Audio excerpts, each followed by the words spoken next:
Welcome to Phil and Ted's Sexy Boomer Show. I'm Ted Bonnet. My trusty co-host Phil Proctor is still out and about, but we'll both be back next week. Today we have a really fascinating and fun show. If any of you who are Looney Tunes fans, Bugs Bunny, Elmer Fudd, Daffy Duck, our guest today is Noel Blanc, son of Mel Blanc, who did all the voices for the Looney Tunes. Noel's going to share some stories about his life with his dad, many stories you probably have never heard before. And Noel himself has had a remarkable life, and he's going to share some stories about his friendships with Kirk Douglas, Michael Jackson, Hugh Hefner, and some of the exploits and people he's worked with over all these years. The Sexy Boomer Show is heard every Tuesday here on KPFK, and you can always hear replays and our other shows on our website, sexyboomershow.com. Hi, Noel. Hi, Ted. Gee, thank you very much for the interview. Would you like to go to lunch now? Not so fast. Well, this is a treat. We've been friends for a long time. Yeah, over 25, 30 years. We got to know each other in the neighborhood, but we both did radio. We were in the same business. Yeah. Television and radio commercials. And I started long before you. Yes, in 1959. Oh, my gosh. You're a child of Hollywood, Yeah. in the true sense of the word. Your childhood was even fascinating to me. Oh, very fascinating, because basically we lived in Playa del Rey. And Playa del Rey was the closest thing that you came to the Second World War. Now, that sounds strange, doesn't it? If anyone has ever flown into LAX, Los Angeles They Airport. fly into Playa del Rey. Yeah, and when you take off from LAX... You fly over Playa del Rey. That's right. Before you hit the ocean, you see these strange abandoned concrete streets with no structures That's on right. it. My house used to be on that street. The reason those houses aren't there anymore... The runway was moved another 1,000 yards out, and they needed the area to be clear of any homes because you weren't quite high enough over the houses to stop the vibration that was going down to the homes there. But we were all there during the Second World War. That's a strange place to be because Playa del Rey was probably close to where they expected the Japanese submarines to hit. We had Mines Field, which was the Air Force base, right in back of us, literally a half a mile. Was that LAX? That's turned into LAX. But at the time, it was a... Army Air Force. During the bombing of Pearl Harbor in 1941, we would get alerts every night that there was probably a Japanese submarine in the area, which they never ever discovered, by the way. They had 20 millimeter and 50 caliber machine gun shells going out into the water. They had ACAC guns, 50 millimeter cannons being shot into the air. And they had barrage balloons that looked very much like the Goodyear blimp with big cables attached to make sure the Japanese aircraft wouldn't fly low and try to bomb. Water and power structure of all Los Angeles is right there and still is. Standard Oil was right there. 3 aircraft building areas. And if the strategic targets were taken out, all of Los Angeles was gone. County. So if there was a front line in North America during World War II... Yeah, people didn't understand that. They said, well, there were other places on the coast. Not like this. What was life like during the war living on the beach there? Well, it was very exciting for a young person, 2, 3, 4, 5, 6 years old, watching the military troops go up the streets literally every night, having to turn off all the lights inside the house. I had a little place in the linen closet where I could sit and read or play with my toys, whatever it might be. And then as I got a little older, I got to sit with the adults during the time that my dad went out as an air raid warden. And my mom used to have a little red wagon that she'd take beans and chili up to the soldiers that were up the street, maybe 2 or 3 platoons per night up the street with searchlights. There's one incident that happened on the beach there during the war that became a part of folklore, and that was the Battle of Los Angeles, which has been popularized over the years as a potential UFO sighting that triggered anti-aircraft fire. And I was there that night, 2 days after Pearl Harbor. Suddenly you hear guns go off. Yeah, ACAC guns, we'd call them as kids, and I don't know if the adults have referred to them the same way. But they were firing at unknown aircraft in the area of Playa del Rey, of course, between Playa del Rey and El Segundo. Now, there's a famous picture that I think published in the LA Times, or one of the major papers at the time, of this moment where all this anti-aircraft fire is flying into the sky at what looks like an object, but these were just a convergence of spotlights trying to illuminate what it was they were shooting at. We had searchlights on every hill here. Air Force was part of the Army, was running the searchlights at that time. So they were ready for an attack by the Japanese. And we knew that Pearl Harbor exacerbated everything right then and there. One short stop, and that was the end of it, of 1941. December 7th, is it? Yeah, 1941.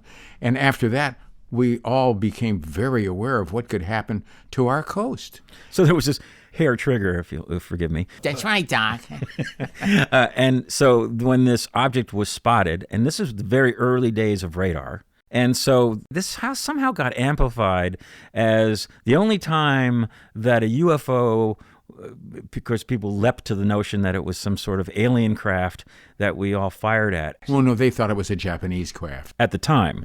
But it has since been popularized as an alien craft. I actually did a little digging into the story. What it appears to have been was, because they were testing radar, one of the tests they did was launch a balloon with like a bag of coins, because they didn't have the budget and the money to put aircraft up there to test the radar. So they would launch bags of literally metal coins by balloon, weather balloon, and then bounce radar signals off of that to see if they could find it and see it. That was part of the testing of the technology. And that these bags of coins would reflect, of course, on the radar as an object, a solid object. And that was what Fort MacArthur, I spoke to people there, and that's what their interpretation was. No, it was just radar. It was early radar signatures, but it was unknown, and they were firing at basically bags of coins. Boy, that is weird. I'll tell you why, because that's the first time anybody ever told me that. But as a kid, we used to find a lot of quarters and things on the ground. That's very interesting. We could never understand who dropped these quarters. And we thought it was a fellow by the name of T.O. McCoy, who, because he was selling real estate and used to give out dollar bills that were crisp to all the children in the area as he drove by, and give a card that said, T.O. McCoy, I sell houses. And I thought that he was doing the same thing with the kids with the quarters. No, I think, well, who knows? It certainly wasn't Japanese aircraft. When you say your dad was an air raid warden, it's very interesting to note that your dad is Mel Blanc, Bugs Bunny. Did he ever have an urge to throw a voice? Yes. The troops used to love him coming up with his hair raid warden helmet on, and do voices, do Porky. Bugs Bunny and Porky Pig were very important at that time, because in every theater there was before the cartoon, Bugs, Porky, and Elmer Fudd sang Any Bonds Today, and that was on every theater. 50 million people a week were in the theaters, no television, just radio, and 50 million people a week saw Bugs, Porky, and Elmer sing Any Bonds Today, and Bugs Bunny became the most popular cartoon character within a year, after having 50 million people in the United States see him every week. It was World War II that launched Bugs into the big time? Very big time, because you saw it on nose art in the airplanes. You saw it on battleships, decals or paintings of the Warner Brothers characters. Bugs was dressed up as Uncle Sam, so he was the American public. You're gifted with the same voice quality of your dad. Well, far from it, let me tell you. His larynx, his vocal cords, everything about him was big chest, size 44 chest, small waist. He had a lot of air inside those lungs. He could shout. Yosemite Sam could shout and keep shouting. The vocal cords were so strong that they never failed him. Then he'd go right into Tweety, maybe. Wow. And he became those characters. You could watch him, and he actually transmogrified into those kind of characters, or each one. You could look at him. He was Yosemite Sam when he was doing them. And Bugs and Porky and Daffy. He was all those characters. You could turn the sound off, which I used to do in the sound booth, and see his face, and you knew which character he did by the stance of his stature even. It was very revealing. Your name, Noel Blanc. White Christmas. My dad was a big fan of Noel Coward. And Blanc was his real name. It was originally with a B-L-A-N-K, but his teacher in the second grade said, Mel, you're nothing but a total blank, and you'll be all your life. He said, boy, I better change that to a C. So I was named White Christmas in France. When they ask for a name and I tell them White Christmas, of course, I get a lot of laughs. And asked to come into the passport office. Before we leave Playa del Rey, when you were growing up there, and your dad was beloved then, he still is beloved. He's probably one of the most popular Hollywood characters ever. Everybody loves your dad. He used to have ice cream socials on Sundays. Ping pong and ice cream. Ping pong and ice cream. Open house to friends. Yeah, George Burns, Jack Benny, Jack Carson at that time. Yeah, they'd all come over and play ping pong. You also split your time as a child in Big Bear Lake, just outside of Los Angeles. My folks used to love to go up to Big Bear to fish. They were both fisher people, my mom and dad. And my dad used to love to fish. And we spent most of the summer there. We built the cabin there, which is exactly the same as it was back then. Which you still spend most of your time up there. And this is the same furniture that Jack Benny and George Burns and Lucille Ball, they all sat around up there when they came up. Your dad seemed to have this effect on them to just make life simple and easy and pleasant.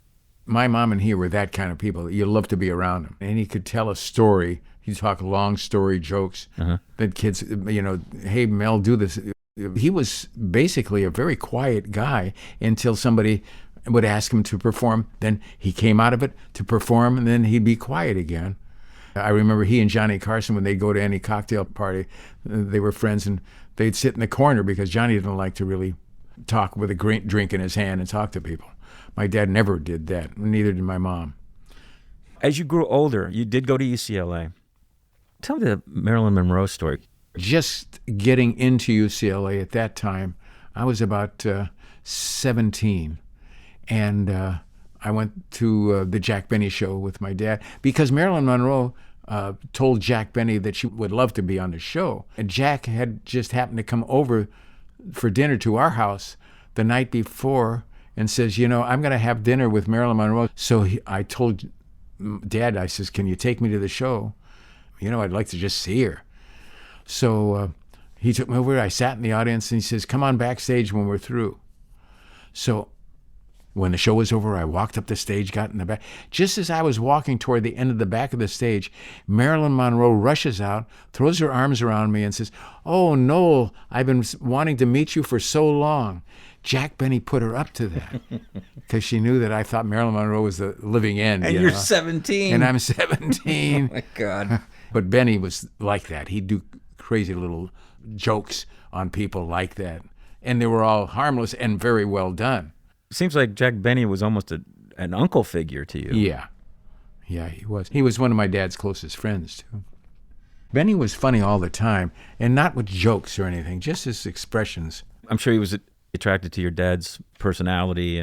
Oh, yeah. And they were both violinists, got along wonderfully. And he admired my dad's driving. They did a couple of shows a year in Palm Springs. So when they had to go to Palm Springs, Jack would only drive with my dad and mom and myself to Palm Springs and back. These are days before private jets and limousines. It was a much simpler time, wasn't it? Yes.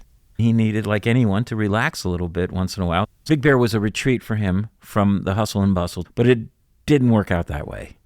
No, that's very true. 100 fishermen actually would come out every morning on Big Bear Lake, maybe more. The outboard motors at that time, a lot of them were single-cycle outboard motors. Yeah. And the racket, about 5:30 in the morning, would start right outside of the bedroom window, which was the cove right there.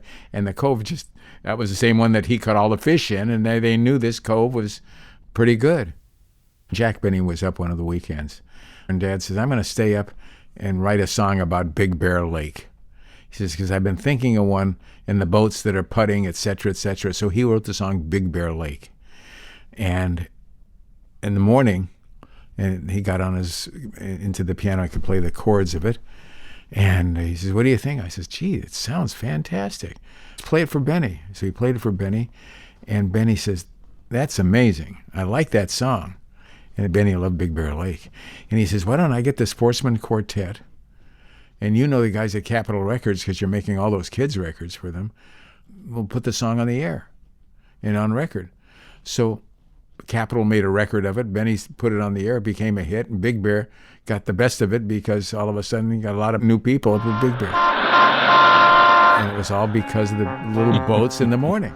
The doctor looked at me and said, "Get away from the noise of the city." And so I packed my bag and fled to a lake that was quiet and pretty. Big Bear Lake with the motorboats a-puttin'. Big Bear Lake, they're a-buzzin' and a-buttin'. Big Bear Lake with the motorboats a-puttin'. Big Bear Lake with the engines all a-hoppin'. Big Bear Lake with the outboards all a-poppin'. Big Bear Lake, not a single one is stoppin'. Those moonlight nights so calm and serene, the quiet seems enduring. But comes the dawn, the silence is gone, they're out of their mooring. Big Bear Lake with the motorboats a-puttin'. Big Bear Lake, they're a-buzzin' and a-buttin'. Big Bear Lake with the motorboats a-puttin'. Puttin' all day. Rest, rest, relax, relax, Quiet, quiet, quiet!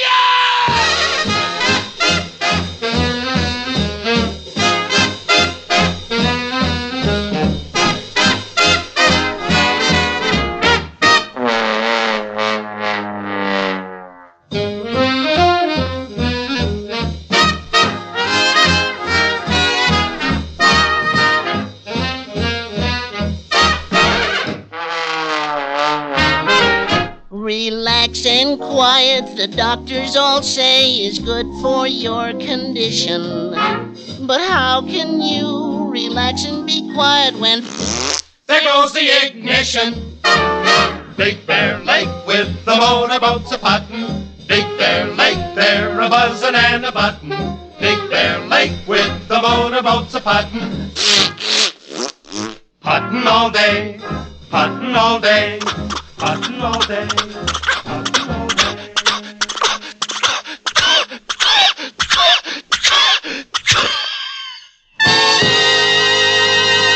That's the hit song Big Bear Lake by lovable Looney Tune Mel Blanc. Our guest today is Mel's son and my dear friend Noel Blanc. You're listening to Phil and Ted's Sexy Boomer Show on KPFK Los Angeles. I'm Ted Bonnet. Phil Proctor will be back next week, and you can hear all our episodes as podcasts at our website, sexyboomershow.com. Because of your dad's celebrity, his fan base essentially was everyone. He had probably one of the widest fan bases of any personality in Hollywood. Not only was he a cartoon character, but he does all these voices on all these radio shows that were number one or number two, some of them in the country. He was ubiquitous. That's it. Maybe that was because he didn't have overexposure issues, because it wasn't really about his face or his Nobody knew what he looked like. So he could do 100 different people. I mean, he was on television with the Jack Benny Show. Yeah, but still he played different characters. He wasn't in the spotlight any one time long enough to burn out. That's right. And the characters never burn out as seen now. They're just as popular because they don't have an age.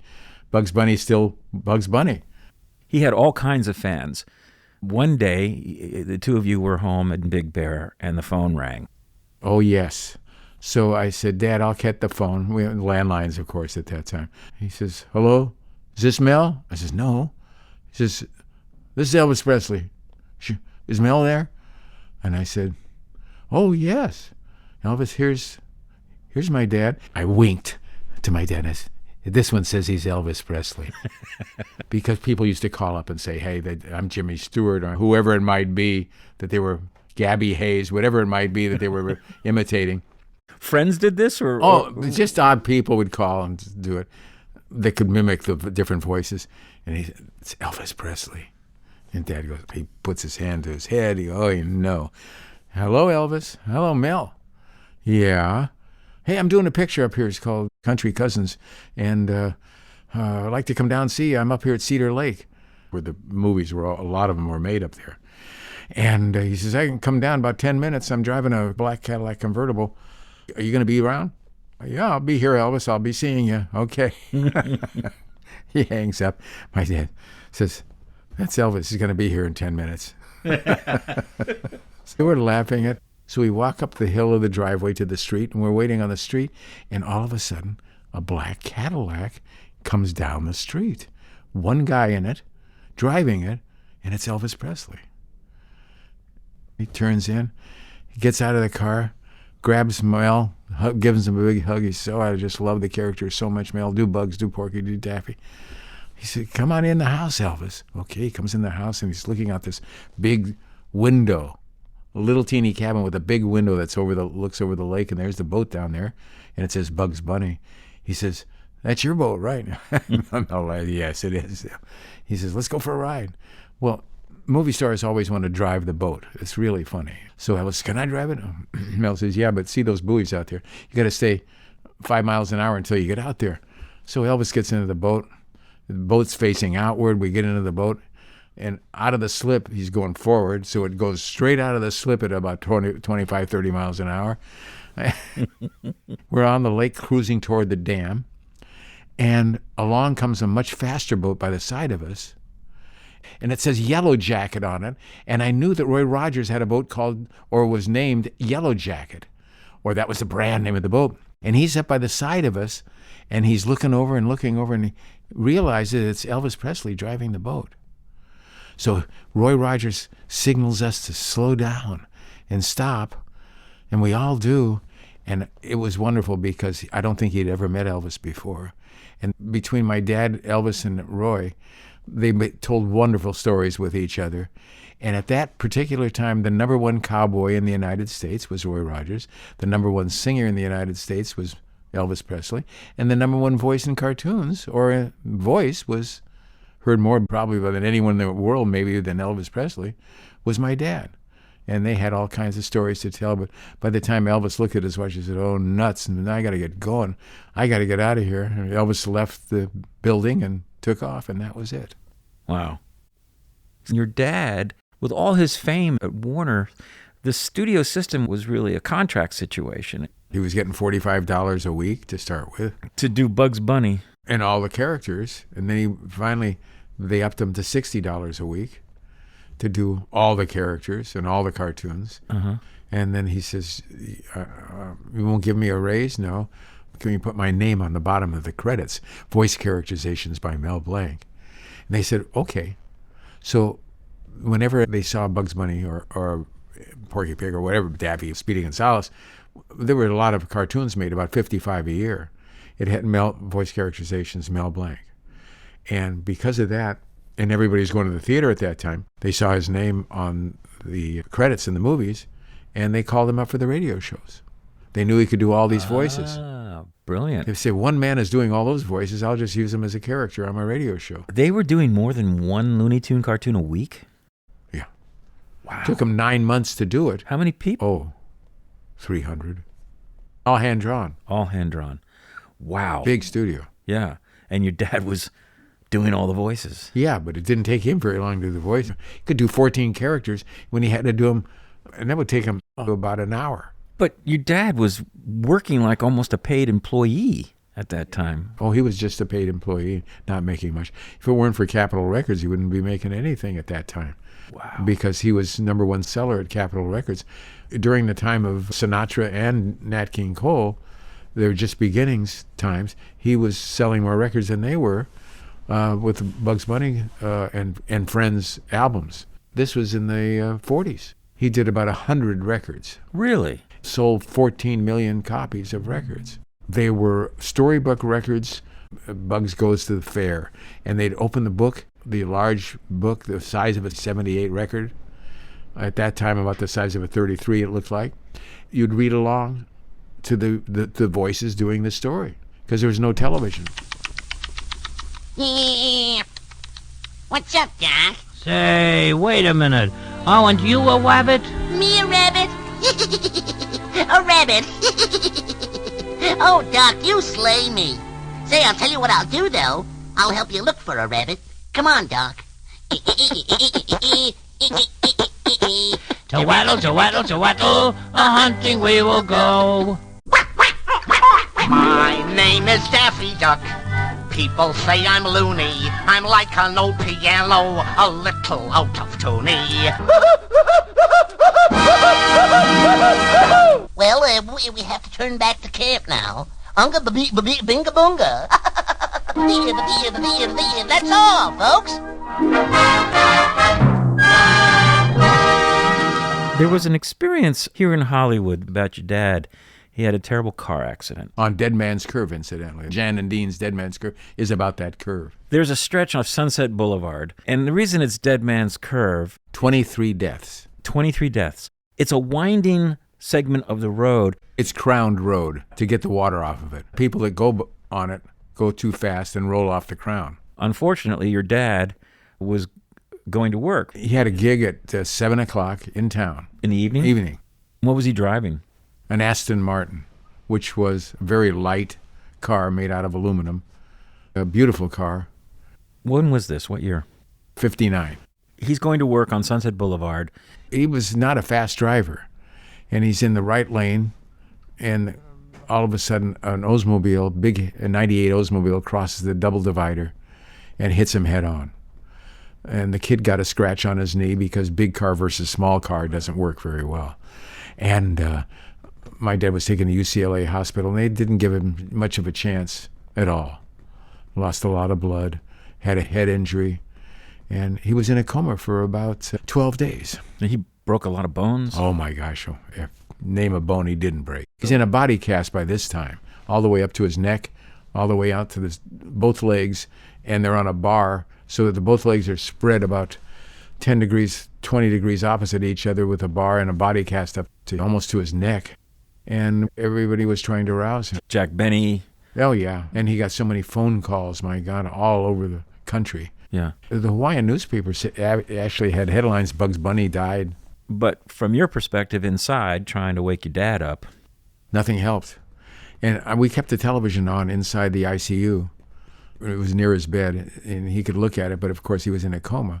The Looney Tunes were on while my dad was in this coma most of the time. And the doctor comes in about the 12th day or so, and he sees Bugs Bunny and everything up there, and he gets an idea. He goes over to him, because we've been trying to, my dad says, Mel, can you hear me? I said, Dad, can you hear me? He goes over to him and says, Bugs, can you hear me? Bugs Bunny, can you hear me? And my dad blinks his eyes and goes, Me, what's up, Doc? I swear to God that happened, and I was in the room, so was my mom. And then he said, Porky, can you hear me? And my dad did Porky, Bugs, Tweety, Daffy, and he did all the characters coming out of the coma. It was amazing that happened. From then on, he was out of the coma, and he looked at my mom and said, weren't we supposed to be somewhere? She said, Mel, look where you're at. And he looks down and he sees where he's at and his body cast and everything. He says, weren't we supposed to be in Hawaii? Yeah, they were planning a trip to Hawaii. So his memory, everything, his brain was working 100%. He just came out of it and said, hey, where am I? Hey, we're supposed to be somewhere? What an amazing moment. Amazing moment, yeah. It was as if Bugs Bunny and the Looney Tunes saved his life. Yeah, amazing. Fantastic. But it was a long recovery. Oh, the body cast stayed on for 4 months, maybe. Oh my God. And yeah, he did the first 65 Flintstones from that body cast with a cast around him. Mel played Barney. Barney, yeah. B. Benaderet played her Betty. He did the dinosaurs too, didn't he? Dino the dinosaur and Odd Voices. So obviously your dad recovered. He walked with a cane. It's basically the same injury that I had in the helicopter. And if you were to take the x-rays, almost exactly 30 years later, and we were 30 years apart in age, but at the same age, 52, and I was 52, 30 years later, when this plane hit my helicopter, the helicopter accident with Kirk Douglas and myself, knocked us to the ground. They didn't expect me to live, but I think if you would have taken our x-rays and looked at them, my x-rays and Mel's x-rays would have been pretty close. Wow. I broke more ribs. I broke almost all my ribs. So we were both 1,001 chance of living at the same age with basically the same injuries. That's a coincidence you wouldn't wish for. No. My God. Before we leave the Mel conversation, any personal reflections as a son? My dad always loved working with me, and I loved working with my dad. We did for 35 years. You went into business with your dad. It was called Mel Blanc Associates at that time, 1960. What was the business that you started with your dad? It was radio commercials, comedy radio commercials. Much like Freeburg, there were very few people doing comedy commercials at that time. In the course of doing this business, you had to find new voice talent, and you gave Robin Williams his first radio job. I caught him at the Improv, and he was wonderful, just crazy. We were doing some commercials for Las Vegas Convention Authority, and I said, I saw a guy at a comedy store, and I think he does an interesting little voice, which later became Mork of Mork and Mindy. This is an interesting, like, little space voice that he could do with my dad doing Marvin the Martian kind of a thing. So the commercials were kind of cute, and I didn't know where to get Robin Williams, so I heard that he was in San Diego, and I guess they called the comedy club and found out his number. And I called him. I said, Robin, would you like to work with Mel Blanc? He said, oh my God, I really would love to work with Mel. I says, well, then come on up Thursday at 10 o'clock, and this was the week before. He says, I got my own Volkswagen van or whatever it was that he had down there. He says, I'll be up there at 10 o'clock. We were recording out of my house at that time. Dad came over to the house, and I get a call at about 11 o'clock. And I said, Robin, you're an hour late. What's happened? He says, oh, my van blew up on the freeway, and I had to get it towed and everything. I finally got to a telephone. I says, well, grab a cab and come on up. So he came up, and he was terrific. It took him about an hour to settle down before I had to tell him, you have to go in front of the microphone, Robin. You can't go all over the stage because the mic doesn't follow you. You got to sit in front of the microphone and do the commercials. And he did. Whenever I would see Robin, he always thanked us for doing the commercials. Now, this Las Vegas client you were there for the heyday of Las Vegas, really. In fact, we opened Caesar's Palace with all the commercials we did for the opening of Caesar's Palace in 1966. Did a lot of hotels. This was back in the day when the wise guys ran the town, right? Oh, yeah, it was a lot of fun. What was Vegas like? It was making a lot of money and charging very little for the rooms. You get a beautiful room for $11, $12. Yeah. The Vegas buffets, and for $1.25, $1.40, you could get a lobster and prime rib and whatever you wanted. It was all gambling revenue that supported it. Sure. I'm trying to draw a picture of what Las Vegas was like back in that day. It was obviously mob controlled. It was before traffic. Before traffic. And it was before high costs of rooms or food. Vegas must have been just a cash cow. Oh, yes. What a great client to have. Yeah. Unbelievable. It was great. But not without ups and downs, like every creative venture. The idea for the military leave. Oh, when we were doing the Caesar's Palace commercials, it was kind of funny because they said, we're going to have an opening party pretty soon. I says, well, before you have the opening party, the Vietnam War is on right now. And wouldn't it be wonderful if we could open the hotel up to all the vets that had just come back from Vietnam? Whether they can make it or not, they can bring their families over to Caesar's Palace and get a free couple of days here. And it would be tremendous publicity for the hotel itself. The food would be free and the gambling wouldn't be free. Right. So they decided to have the military over, and they took my judgment on that, which was really the wrong thing because they tore the place apart. The Nosharium, which was their coffee shop, never looked the same after they finished it. They had to close the hotel down for a couple of days to redo what the vets did at that time. Thought I was going to get killed because I suggested that one. But that's a true story. You were worried you were going to get your own plot of land about 12 miles out of town. That was it. You did an anti-smoking spot. Did a lot of anti-smoking spot. In 1964. Everybody smoked. Everybody smoked. Oh, yeah, we were all smoking while we were doing them. So everybody's smoking while they're doing these anti-smoking commercials. We decided to do comedy commercials. So we lined up, these are radio commercials, lined up Jack Benny with George Burns, Lucille Ball with Edward G. Robinson. I lined up Phyllis Diller with Liberace. I knew they were both going to be at NBC Studios, and that's why we lined them up for this date. So I go into Liberace's dressing room, and Phyllis Diller comes in. I know, I'm Phyllis Diller, I'm Noel Blanc, etc. I'm Liberace. Hi, Lee, I love your piano, whatever. And so we're sitting there and talking over the script, and all of a sudden a baby elephant comes in the front door of his dressing room. Phyllis Diller said, "Oh, hi, get that out, please. Come, But Liberace jumps on the bed and he's going, "Quick, get this out." He's frightened as hell. And I'm fairly frightened too, because the thing must weigh a couple of 1,000 pounds at least. I think it was this Hollywood Palace or whatever it was one of the acts on the stage. And the elephant just decided to make a quick left turn into the dressing room. You did some famous radio campaigns. You did 7-Up, Avis. Ford, Chevy, Pontiac, Chrysler, Coca-Cola, Dr. Pepper, America's most misunderstood soft drink. That was yours? Yeah. Chrysler Plymouth coming through, Ford in Your Future. Yeah, there were a lot of them that our groups put together. Vincent Price. Oh, we did 500 radio shows together. It was called Odyssey. You worked with everybody. Oh, the writers, sure. From MASH, Laugh-In, yeah. John Rappaport, who later wrote MASH and produced it, and many of the writers from Laugh-In. This afforded you a nice life in Hollywood.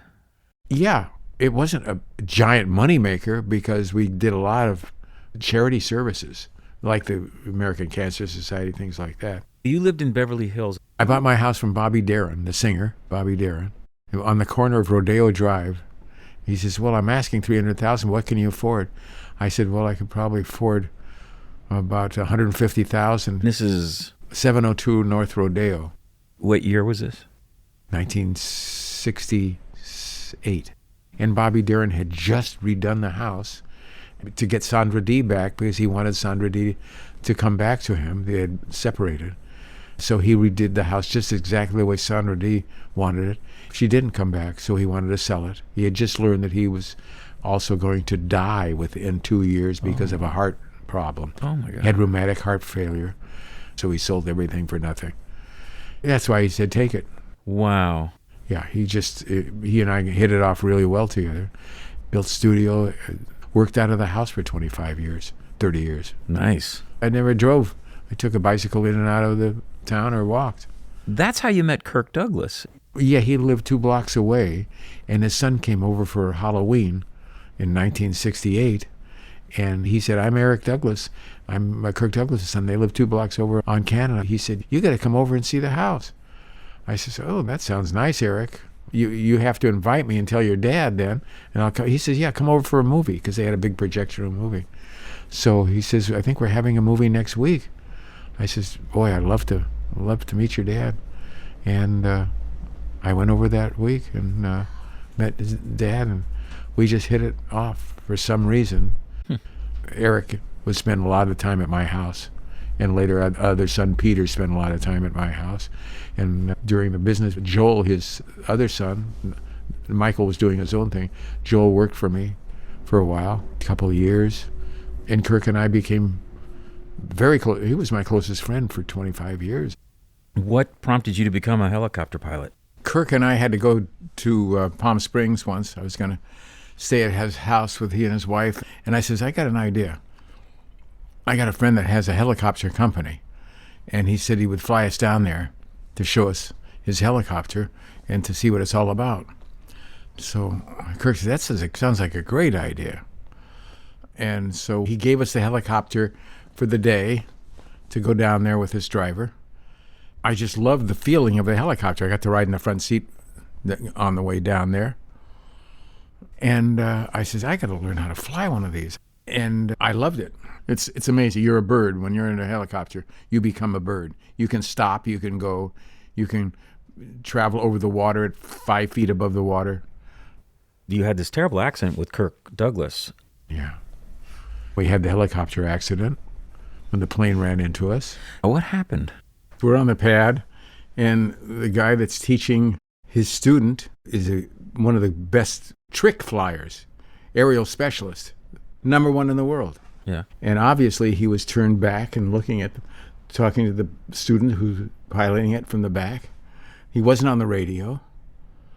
And I'm watching that plane facing east to see if there's any other planes landing. And then as I turn to take off, and I'm on the radio and telling him what I'm going to do, and He comes down the runway and takes my rotor off. He and his student die instantly, and we fall to the ground. If it was 6 inches lower, we would have all died instantly. Oh, my God. How far did you fall? About 50 feet. How hurt was he? He had hurt his back. He was in the hospital for a day. That's it? Yeah. God, Kirk Douglas was invincible. Unbelievable. He lived to 100, almost 104, and with a stroke and 2 replaced knees at 90. He did a theater show at 90 years old at the Kirk Douglas Theater, which was, he had aphasia from the stroke, and he did this show wonderfully. Did 4 performances. No, he was amazing. And he was a big real estate investor. I never knew that. We were the closest of friends. But at his 100th birthday, I'm sitting next to a fellow who's very well dressed. He looks about 90, 95 years old. And I said, did you produce some of the movies with Kirk? No, we were in real estate together. He says, yeah, we were the early investors in the marina. We built those 2 buildings here and these apartment buildings there. He never told anybody. And I thought I knew all his secrets, but I didn't know this. I know that he built an enormous amount of playgrounds, both here and in Israel. In Los Angeles County, he built over 400 playgrounds. In Israel, he built another 200, 300. He also put the wing in at the actors' old folks' home, or whatever they call that. Yeah. So he built a whole building there. He built a theater in Culver City, the Kirk Douglas Theater. Most of the money that he had made after he passed away went to charity. So he's one of the biggest charity people I'd ever. Wow. He kept that quiet. You were good friends with Hugh Hefner. He had a medical emergency, and you took him to a hospital and landed on a rooftop. That was an interesting day. His doctor, Mark Saginaar, which was an old friend of mine. It's the way I met Hef, actually. The doctor said, can you fly Hef? I said, sure. So I pick up Hef and his girlfriend at that time and fly him to the Huntington Hartford Medical Center. The reason he had to go by helicopter was because Hefner had a stroke. He goes down the escalator, whatever it was, from the roof, and I'm sitting in the helicopter. It's a nice day, very clear, and I look out to the north, and I see a black cloud in the area. And I'm saying, well, that black cloud, it's very low. It makes no sense at all. Like a black mass, and it's slowly moving and getting bigger and coming toward me. And I'm, what is this? Now, I had heard about the killer bee problem. Mm-hmm. So as it's getting closer and closer and closer, I'm saying, oh my gosh, this can be bees. So I close everything on the helicopter, vents, the whole works. And within a minute, I'm covered with bees. The entire helicopter. They stop on the helicopter. They thought it was some giant bee, I guess. But it's so dark inside because they covered and I've got a big cabin in that helicopter plus side windows for the rear seats. And they covered virtually the whole helicopter. Now, I can't start the helicopter because it's going to get into the engine. So I'm going to have to wait it out until the Queen leaves. Evidently, the Queen planted herself on the helicopter because they're following the Queen. So I'm there 15, 20 minutes now with the bees surrounding me. I'm starting to sweat like crazy. Finally, the female leaves, the Queen, and they all depart instantly. And the cloud moves further south. He comes up and he's, how you doing? I said, fine, Hef. Jump on in. We'll head back to the mansion. You used to go over to the mansion every Sunday. He was really nice. I could go anytime I wanted to, day or night. Mm-hmm. If I wanted to spend the night there, fine. I never did, but I was luckily one of the very few people that could come there day or night. What was it? It wasn't what you think it is, especially then. And Kimberly and I we still talk to each other all the time. She and Kat, my wife, are close friends. That's how you met your wife, Kat. Yeah, through Kimberly. It was a wonderful place to go at any time for me. Mm-hmm. I never saw one drug being peddled or sold or used there. So either they kept it totally away from me, which I think they didn't. I think what we hear about the mansion is totally BS. I didn't see any drug being used. I saw some people smoking marijuana sometimes. That was the only drug I saw. But that was even far and few between. We're talking about the 80s, right? Yeah. By the way, if there were any drugs there, he would kick the person off. If he knew that there was drugs being used there, they were gone. No second chance. There were so many wonderful people that I met.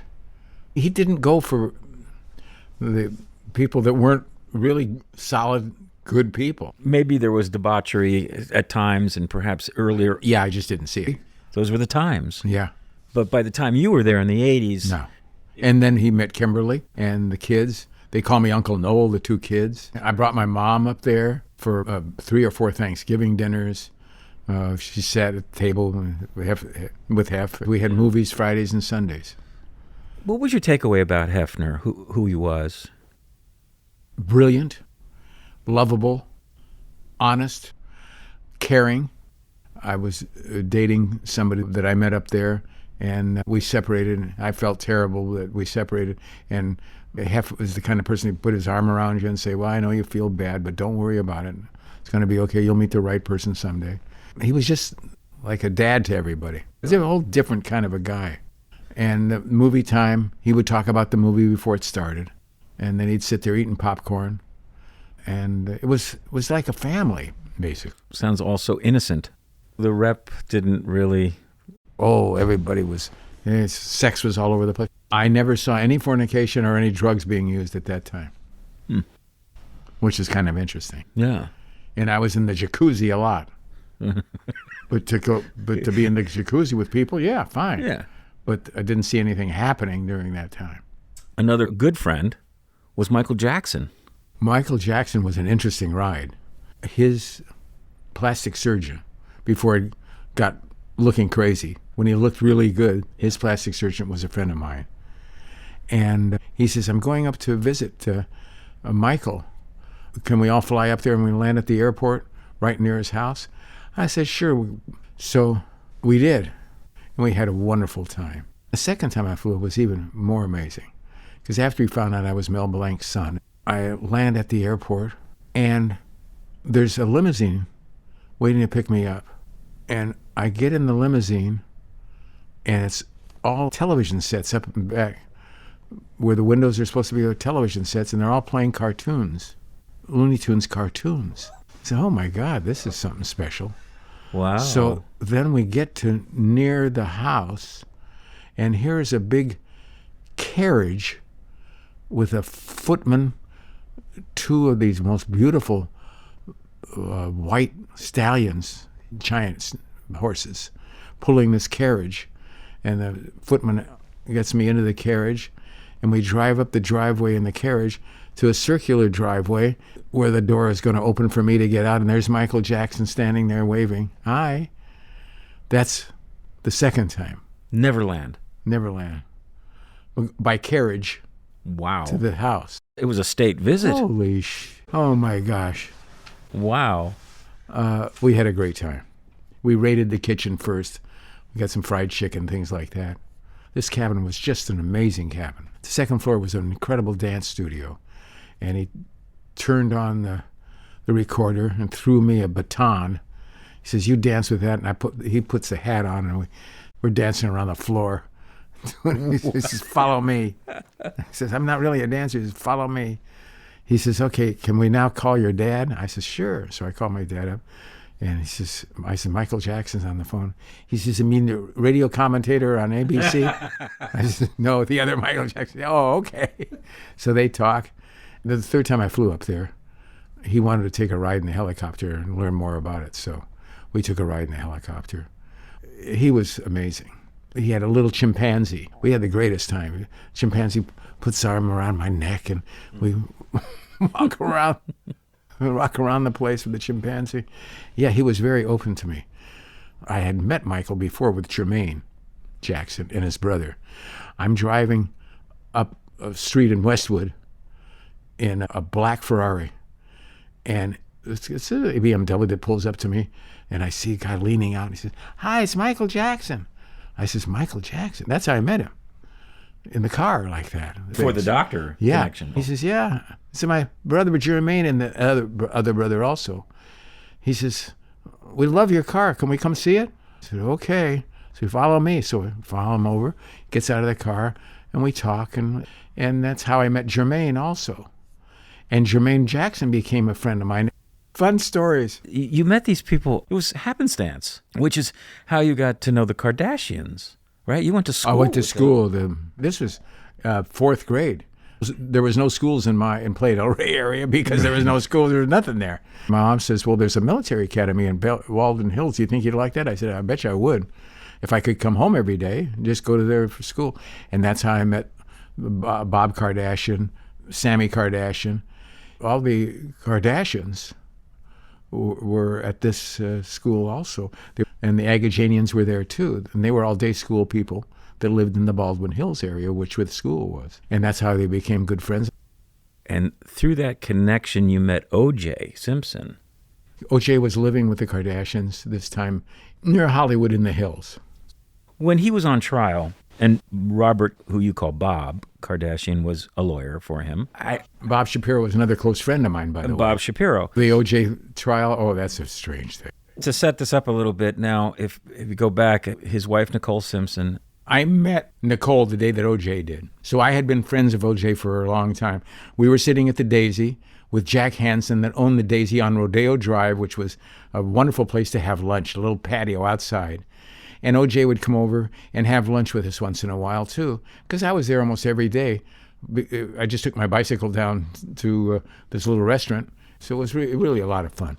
A lot of movie stars and recording artists. And OJ would come in and I'd sit with Jack and we'd have lunch. Jack Hansen, who owned it. And Jack says, OJ, I got somebody you got to meet. I just hired her for my store across the street. Jack Hansen owned a women's apparel store also across the street, and both buildings. He says, I'll call Nicole over so you can meet her because she just started working here, and she's 17 years old. Of course, OJ says he met her when she was 18 or whatever, but it wasn't. It was 17. But she was a young kid. Come on over and meet OJ Simpson. So she comes across the street, and we all sit there, and we have a gay old time, and they get along terrifically. I can see OJ really likes her. And I can see that they like each other, and that's great. Jack says, why don't we all go out to dinner? So that's fine for me. So myself and a date, we sat in the back seat, OJ and her, and Jack sat in the front seat of the rolls that Jack had. And we all went into Westwood, where the theater district was in Westwood Village, to the Old World. That's the name of in Westwood. And we had a great time. And Jack says, as we're driving back, why don't we do that again? So it came out the second night. We went there too, the same place. He and Nicole really getting along famously at that time. She was a great girl. And OJ at that time seemed terrific also. And we were so happy that they loved each other. And they fell in love. And I realized that through the years, they were pretty much in love with each other all the time. That's how I originally met OJ. Now we're going forward to the time that after he killed her, I'm at a dinner at a person's house in Bel Air. His name is Len Rabinowitz. We'd go up there for dinner often. We're up there for dinner with Howard Weitzman. And Howard Weitzman has to leave to go to the airport earlier that day to meet OJ, who's coming in from Chicago after they discovered the deaths. If you remember, he took the flight back as soon as he could. He had cut his hands and all that. You see, he broke his glass in the lavatory there in Chicago in his room. And Howard Weitzman went out to meet him at the airport. His wife stayed at Rabinowitz's place, and we talked with her. What happened to Howard? Well, he had to leave early to pick up OJ. I said, oh, really? So Weitzman goes and picks him up. After we eat dinner and everything else, Weitzman's out there taking him home. And Weitzman was a brilliant attorney at that time. Okay, flash forward to another hour. We were at a restaurant on Sunset Boulevard. And it had music, live music and everything. And all of a sudden his phone rings. Bob Shapiro's phone rings. Now remember, Howard Weitzman had taken him to his house, and we thought that's going to be the lawyer. And Bob says, he's talking, and he goes, OJ. OJ's on the phone. Out of nowhere, we're at dinner at a different place that had just left Weitzman to go pick OJ up at the airport, and OJ's on the phone. And he's talking with him and says, yes, yeah, we can meet tomorrow, OJ, yeah.